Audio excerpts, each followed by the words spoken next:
Topic है अलंकार। अलंकार क्या है? अलंकार का शाब्दिक अर्थ है आभूषण या गहना। आभूषण पता है सबको, गहना जो पहनते हैं, है ना। तो अलंकार का मतलब भी वही होता है, आभूषण या गहना। ये गहना हम लोग कहाँ यूज करते हैं? काव्य में कहाँ यूज करेंगे? काव्य में काव्य की शोभा बढ़ाने वाले शब्द को अलंकार कहते हैं। काव्य में यानी जब कोई कविता लिखते हैं तो उसकी सुंदरता बढ़ाने के लिए कुछ ऐसे शब्दों का प्रयोग किया जाता है जिससे वो कविता सुनने में और अच्छा लगे, है ना। उन्हीं शब्दों को ही अलंकार कहते हैं। समझ में आया? उसके बाद है अलंकार के यहाँ 4 भेद हम लिखे हैं। पहला है श्लेष अलंकार। श्लेष का अर्थ होता है चिपकना।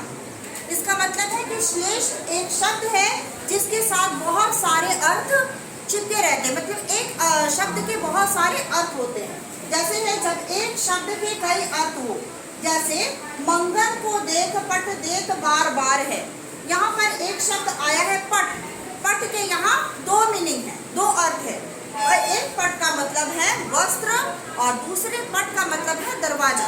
तो मंगल मतलब भिखारी। जब कोई भिखारी आता है तो बहुत से लोग क्या करते हैं, दरवाजा बंद कर देते हैं भिखारी को देखकर, है ना।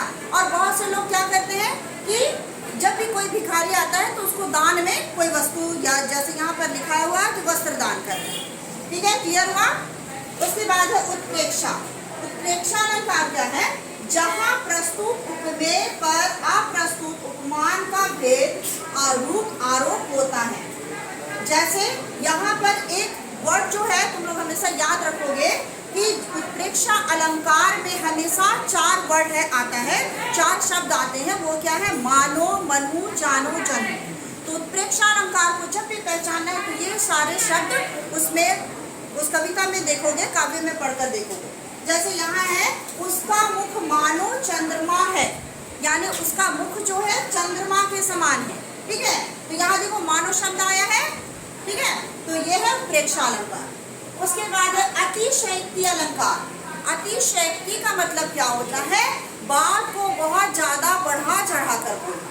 जैसे यहाँ है जब किसी व्यक्ति या वस्तु का बहुत अधिक बढ़ा चढ़ा कर वर्णन किया जाता है, मतलब किसी भी बात को बहुत ज्यादा बढ़ा चढ़ा कर बोलना। जैसे यहाँ एग्जाम्पल है, देख लो साकेत नगरी है यही, स्वर्ग से मिलने गगन जा रही। साकेत एक नगरी का नाम है, एक नगर का नाम है। तो क्या कोई नगर क्या स्वर्ग से मिलने उठकर चली जाएगी?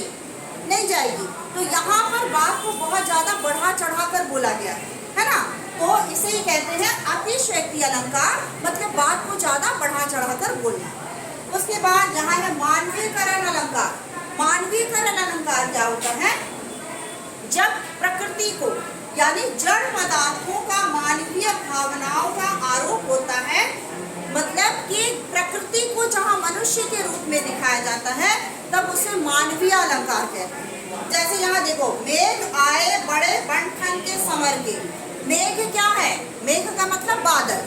तो बादल को यहाँ मनुष्य के रूप में दिखाया जा रहा है कि जैसे एक मनुष्य बन के समर के आ रहा है, एक यहाँ पर एक मेहमान के रूप में दिखाया जा रहा है कि एक मेहमान जो है बहुत बन के समर कर आ रहा है। तो यहाँ बादल को कहा जा रहा है कि बादल जो है बन के समर कर आ रहा है। तो बादल तो प्रकृति है, वो क्या बन कर आएगा? नहीं। तो यहाँ उसे मनुष्य के रूप में दिखाया जा रहा है। तो जब भी प्रकृति को मनुष्य के रूप में दिखाया जाए तो उसे मानवीय अलंकार कहते हैं। तो ये थे अलंकार और उसके 4 भेद। ठीक है, समझ में आया?